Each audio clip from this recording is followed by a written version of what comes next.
You ask Tiger to solve. This deals with linear equations with one unknown. The final result is x equals 8. Let's solve it step by step.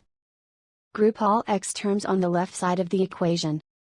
Subtract 8x from both sides. Group like terms.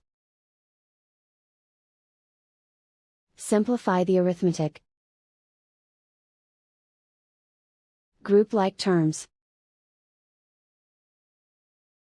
Simplify the arithmetic.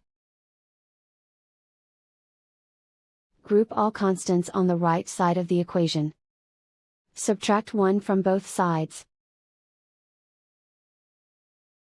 Simplify the arithmetic.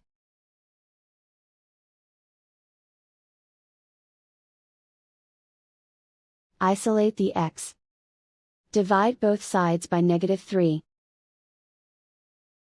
Cancel out the negatives. Simplify the fraction. Cancel out the negatives. Find the greatest common factor of the numerator and denominator. Factor out and cancel the greatest common factor. And so the final result is x equals 8.